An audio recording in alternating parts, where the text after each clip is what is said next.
पृथ्वी पर एक नया दिन शुरू होता है। सूरज पृथ्वी पर उगता है, जो विशाल ब्रह्मांडीय निर्जन में एक नीली शाद्वल या ओएसिस है।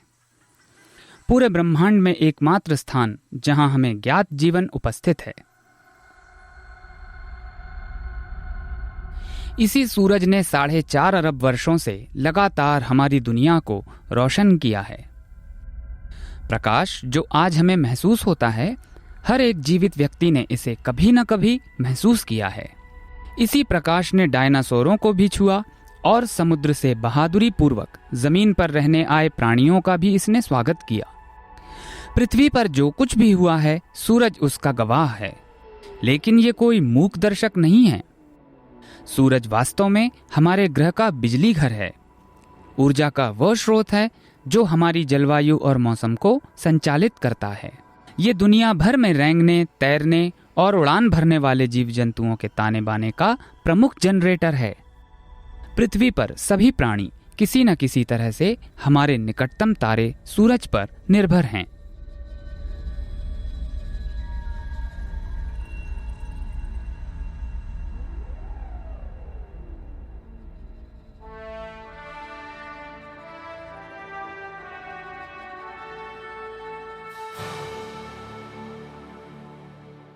सूरज हमारा जीवित तारा।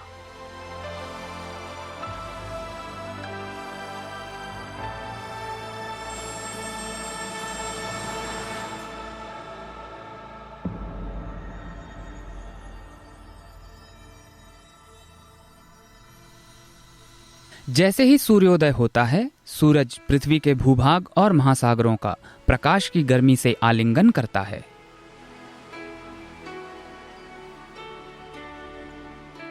इसकी पोषक किरणें हमारे ग्रह को अंधेरे से बचाती हैं और गतिविधियों का आश्चर्यजनक खेल शुरू करती हैं।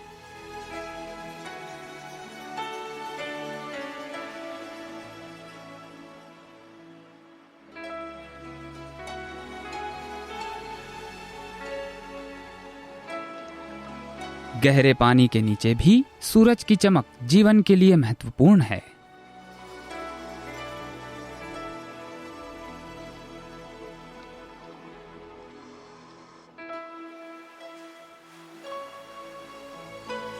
महासागरों में और भूमि पर पौधे सूर्य के प्रकाश से ऊर्जा प्राप्त करते हैं।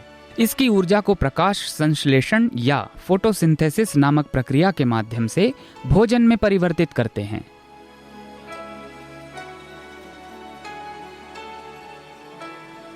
ये उत्पादकता हमारे ग्रह पर कई पारिस्थितिकीय प्रणालियों या इकोसिस्टम्स को चलाती है।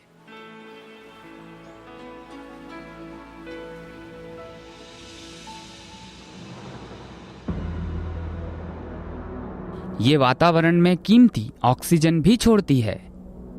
इस ऑक्सीजन को हम सांस लेकर ग्रहण करते हैं, जो हमारी कोशिकाओं को हमारे द्वारा खाए जाने वाले भोजन से ऊर्जा को ग्रहण करने की क्षमता देती है।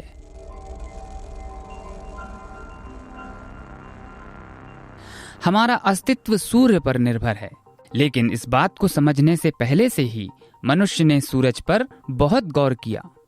आकाश के पार इसकी ज्वाला का मार्ग दिन प्रतिदिन, महीने दर महीने अनगिनत अतीत की सभ्यताओं के लिए समय का ध्यान रखने का एकमात्र तरीका था। सूर्य की गति कई प्राचीन और वास्तव में आधुनिक भी कैलेंडर का आधार बनी, जो हमारे अतीत को कालानुक्रमिक करने में और आने वाले समय की भविष्यवाणी करने में हमारी मदद करते हैं। सूरज हमारे जीवन की लय बनाता है। पृथ्वी की धुरी के झुकाव के कारण एक वर्ष के दौरान धूप की तीव्रता और अवधि में बदलाव आता है, जो उपज और क्षयकारक मौसम और उनके चक्रों को जन्म देता है।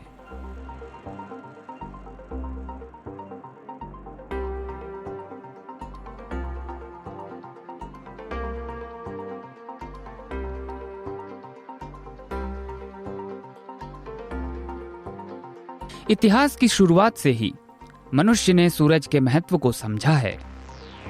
अनेकों पौराणिक कहानियों को प्रेरित करते सूर्य की कई अलग अलग देवताओं के रूप में पूजा की जाती है।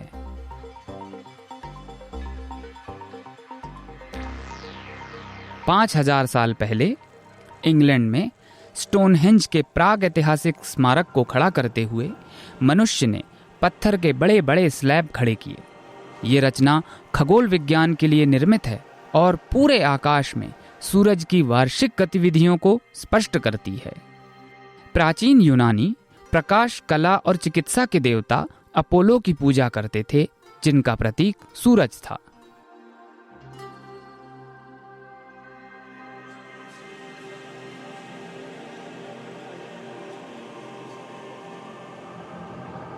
आधुनिक मैक्सिको स्थित प्राचीन माया जनजाति निर्मित स्मारकों को सूरज के साथ जोड़ा गया है। दैनिक जीवन को प्रभावित करने वाले उनके सूर्य देवता के कई पहलू थे और वे आकाश में सूर्य की गति की समग्र जानकारी रखते थे।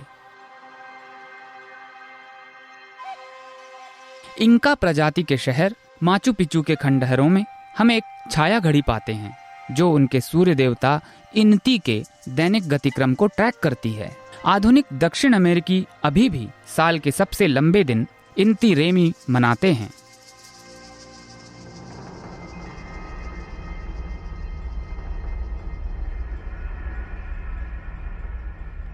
कुछ संस्कृतियों ने यथोचित रूप से लेकिन गलत तरीके से पृथ्वी को ब्रह्मांड के केंद्र में रखा, जिसमें सूर्य सहित अन्य ग्रह और तारे पृथ्वी की परिक्रमा कर रहे थे। हालांकि 16वीं शताब्दी में अंतरिक्ष में हमारी जगह की सच्चाई सामने आने लगी थी। यूरोपीय खगोलशास्त्री निकोलस कोपरनिकस ने सौर केंद्रित सिद्धांत लाया, जिसने सूरज को सौर मंडल के केंद्र में रखा।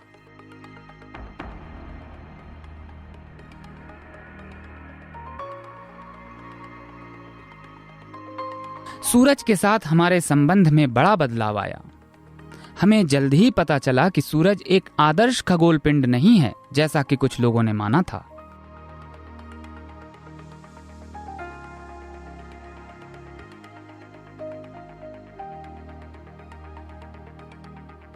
सन 1610 में इटली के खगोल विज्ञानी गैलीलियो गैलीली ने सूरज का निरीक्षण करने के लिए दूरबीन नामक एक यंत्र प्रयोग किया।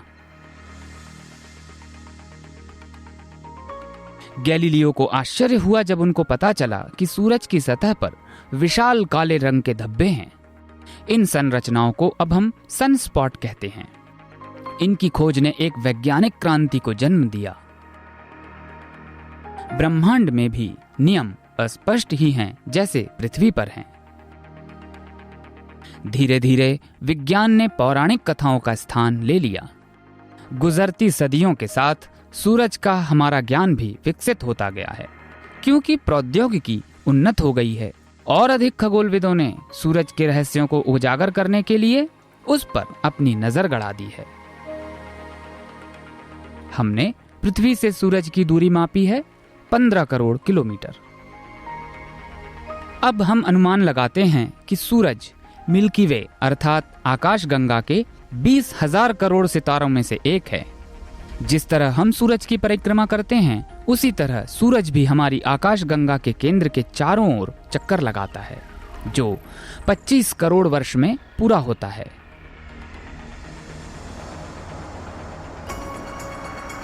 इस भव्य संरचना के भीतर हमने अन्य तारों के चारों ओर परिक्रमा करने वाले हजारों ग्रहों का पता लगाया है। ये एक्सोप्लैनेट्स या बहिर्ग्रह अपने अपने तारों की ऊर्जा से तपते हैं।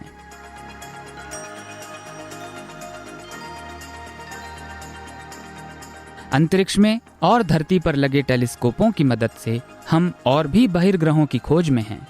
ऐसे टेलीस्कोपों का एक उदाहरण है ESO के 3.6 मीटर टेलीस्कोप।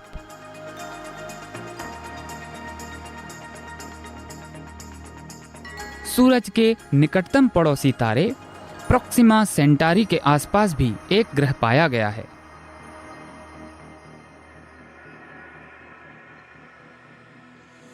क्या इस अजीब नई दुनिया में जीवन संभव है? हमारी आज की तकनीकें इस प्रश्न का उत्तर नहीं दे सकती हैं, लेकिन अगले कुछ दशकों में हमारी निरंतर खोज और अध्ययन के बल पर हम पा सकते हैं कि हम ब्रह्मांड में अकेले नहीं हैं। विदेशी जीवन को खोजने के लिए सबसे अच्छी जगह हमारे अपने जैसे सितारों को घेरने वाले ग्रहों पर हो सकती है। हमारा सूरज असाधारण नहीं है। वास्तव में ये एक औसत तारा है। कई आकार और रंगों में सितारे आते हैं, जिनमें बौने से लेकर सुपर जाइंट जो 500 करोड़ सूरज तक को अपने अंदर रख सकते हैं शामिल होते हैं।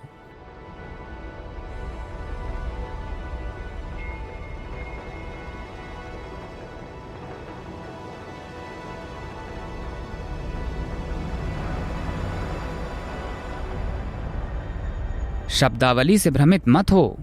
एक औसत पीले बौने तारे के रूप में भी हमारा सूरज अपने अंदर 10 लाख पृथ्वियां आराम से शामिल कर सकता है। सूरज का अत्यधिक वजन हमारे सौर मंडल पर हावी है। ये अति विशाल चमकदार वस्तु सभी ग्रहों से संयुक्त वजन से 500 गुना ज्यादा है। लगभग 5 अरब वर्ष पुराना हमारा सितारा अब अपनी आयु के मध्य में है।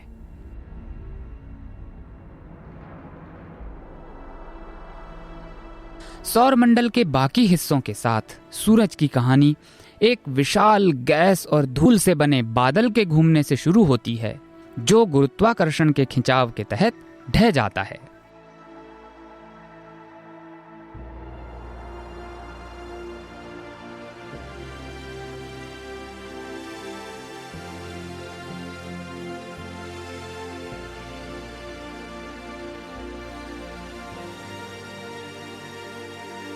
परिणाम स्वरूप इसके केंद्र में गर्म चमकीली गैस का एक विशाल गोला, जिसमें मुख्य रूप से हाइड्रोजन, कार्बन, कुछ मात्रा में नाइट्रोजन, ऑक्सीजन और लोहे जैसे भारी तत्व हैं। यही मौलिक तत्व हमारे शरीर और अन्य सभी जीवों की रचना करते हैं।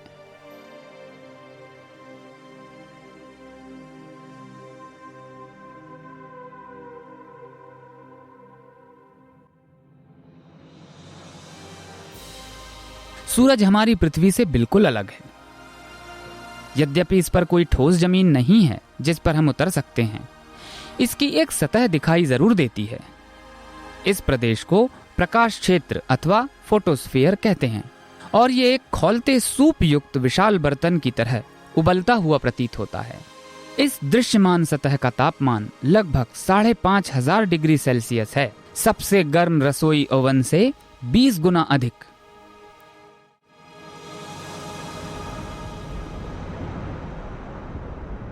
लेकिन इस सतह के नीचे सूरज की कोर का तापमान 150 लाख डिग्री सेल्सियस से ऊपर है।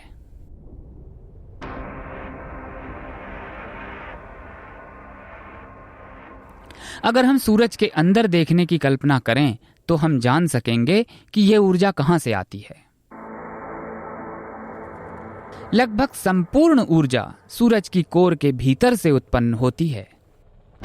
अत्यधिक गर्मी और दबाव हाइड्रोजन परमाणुओं को साथ मिला देते हैं, हीलियम का निर्माण करते हैं और परमाणु संलयन अथवा न्यूक्लियर फ्यूजन नामक प्रक्रिया से जबरदस्त मात्रा में ऊर्जा निकलती है। इस फ्यूजन प्रक्रिया के लिए सूरज 60 करोड़ टन हाइड्रोजन का प्रति सेकंड उपभोग करता है, जिससे यह 59.6 करोड़ टन हीलियम में बदल जाती है। शेष 40 लाख टन पदार्थ शुद्ध ऊर्जा में बदल जाता है। जितनी ऊर्जा पूरी पृथ्वी एक वर्ष में उपयोग करती है, उससे 10 लाख गुना ज्यादा ऊर्जा। आइंस्टाइन का सबसे प्रसिद्ध समीकरण E=mc² हमें बताता है कि कैसे एक छोटे पदार्थ को भी बहुत अधिक ऊर्जा में बदला जा सकता है। चूंकि प्रकाश की गति 100 करोड़ किलोमीटर प्रति घंटे से भी अधिक है, सिर्फ 1 ग्राम पदार्थ में ऊर्जा की मात्रा बहुत बहुत अधिक है। सूरज के केंद्र में संलयन से निकलने वाली ऊर्जा मुक्त होने के लिए एक कठिन यात्रा करती है। उच्च दबाव वाले तारे की कोर में ये ऊर्जा 1 मिलीमीटर ही चल पाती है और इसे परमाणुओं के रूप में बाधाओं का सामना करना पड़ता है। ऊर्जा को अवशोषित और फिर से उत्सर्जित किया जाता है। कई हजारों वर्षों के बाद ये प्रकाश और गर्मी के रूप में सूरज की सतह से बाहर आती है। यहाँ से ये अंत में सूरज के कमजोर कोरोना वायुमंडल से गुजरती है और अंतरिक्ष में निर्बाध यात्रा कर पाती है।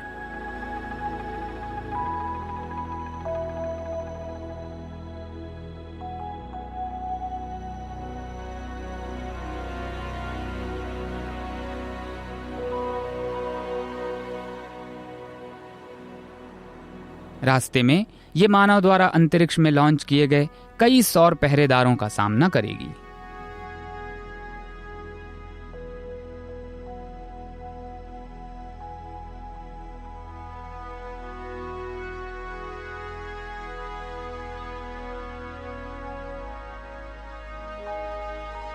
संयुक्त राष्ट्र अमेरिका, यूरोप और जापान ने सूरज के दृश्य वैज्ञानिकों को निरंतर प्रदान करने के लिए स्टीरियो, सोहो और एसडीओ जैसी वेधशालाओं का निर्माण किया है।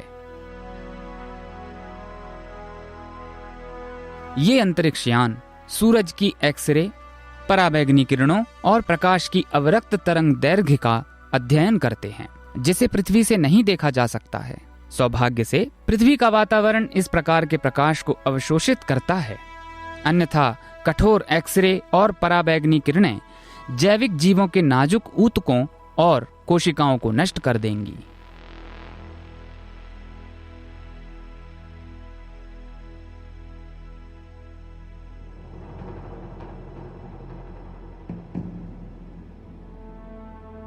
सोहो जैसे मजबूत अंतरिक्ष यान सूरज का अध्ययन करने के लिए स्पेक्ट्रोस्कोपी का उपयोग करते हैं।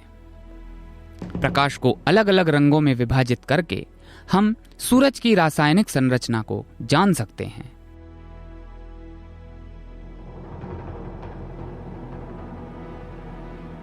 एक्सरे जैसे बहुत ऊर्जावान विकिरण के विपरीत रेडियो तरंगें पृथ्वी के वायुमंडल से गुजरती हैं। प्रकाश के इन निम्न ऊर्जा रूपों को उत्तरी चिली में अल्मा जैसे दूरबीनों द्वारा देखा जा सकता है, जो ऐसे तरीकों से सौर अध्ययन करने में सक्षम हैं जो पहले संभव नहीं था।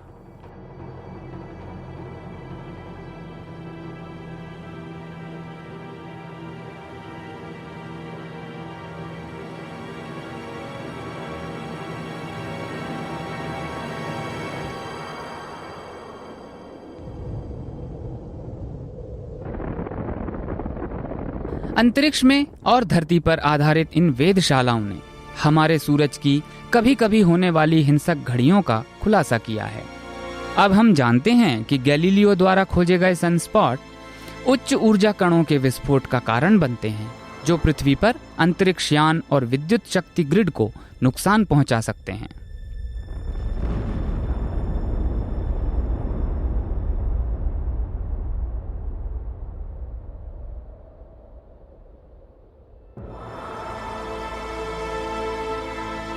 सूरज जैसे अन्य सितारों के अवलोकन ने एक और गंभीर खतरे को उजागर किया है, भयानक ताकत वाले सुपर फ्लेयर।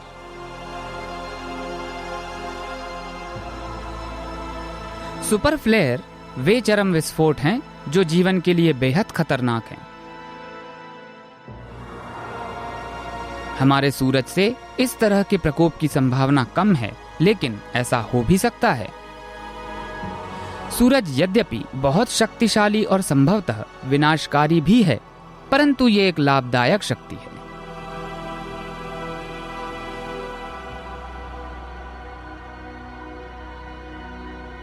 अंतरिक्ष में फेंके जाने वाले उच्च ऊर्जा वाले कण पृथ्वी पर सुंदरता भी ला सकते हैं। तथाकथित अंतरिक्ष मौसम उत्तरी प्रभा यानी ऑरोरा को तेज करता है। ये उत्तरी प्रभा पृथ्वी के ध्रुवों के पास उत्पन्न होती हैं, जहां सूरज से प्रस्फुटित कण हमारे सुरक्षात्मक चुंबकीय क्षेत्र द्वारा मोड़े जाते हैं और वायुमंडल के साथ टकराते हैं।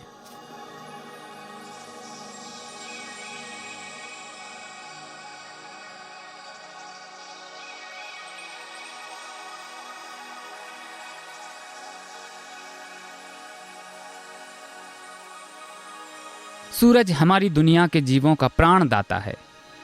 इसके अलावा सूरज की पर्याप्त रोशनी सौर पैनलों द्वारा आधुनिक सभ्यता के लिए एक अक्षय स्वच्छ ऊर्जा स्रोत के रूप में उपयुक्त हो सकती है।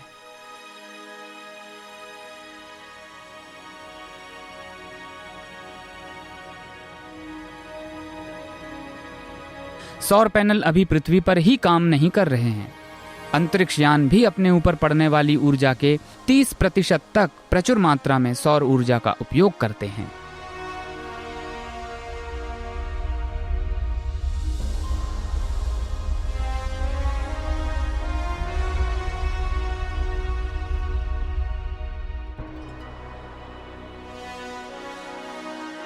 सौर ऊर्जा सीधे सूरज से ऊर्जा लेती है, लेकिन अन्य ऊर्जा स्रोत भी सूरज पर ही आधारित हैं। कोयला और तेल सहित जीवाश्म ईंधन के विशाल लेकिन परिमित भंडार ने आधुनिक दुनिया के उदय को सक्षम किया है। ये ईंधन पौधों और समुद्री जीवों से बने थे, जो लाखों साल पहले सूरज की रोशनी में फले फूले थे।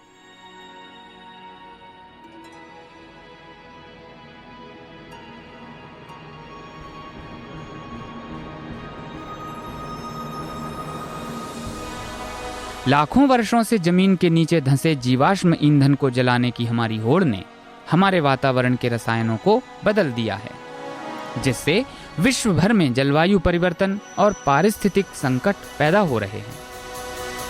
कुछ लोग सोचते हैं कि एक दीर्घकालिक समाधान सूरज से आती ऊर्जा को इकट्ठा करना नहीं है, बल्कि उसके मूल में होने वाली संलयन प्रक्रिया को समझकर उसका उपयोग करना है।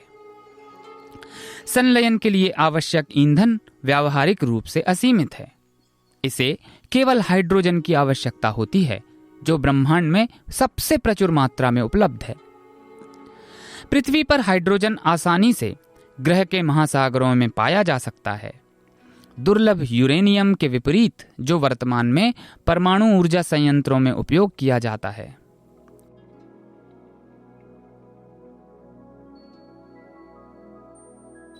यद्यपि ये आशा की जाती है कि संलयन हमारी आवश्यकताओं के लिए अनिवार्य रूप से अपार विद्युत आपूर्ति प्रदान करके मानवता को बनाए रखेगा, वही सूरज के लिए नहीं कहा जा सकता है। आखिरकार ईंधन की आपूर्ति कम हो जाएगी और सूरज के कोर में संलयन रुक जाएगा। एक शानदार लेकिन घातक परिवर्तन होगा। ईंधन समाप्त होने पर सूरज का विस्तार बढ़ता जाएगा और इसकी अंतिम सांसों के साथ वो अपने पास वाले ग्रहों को निगल लेगा। हमारा सूरज जिस दुनिया का पोषण करता था, वो उसी को नष्ट भी कर देगा।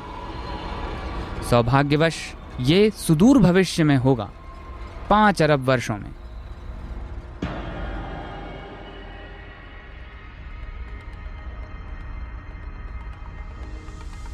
तब तक जीवन इस छोटे से नीले ग्रह पर विकसित होता रहेगा। हमारे जीवित तारे सूरज की जीवनदायी किरणों का आनंद लेते रहेंगे।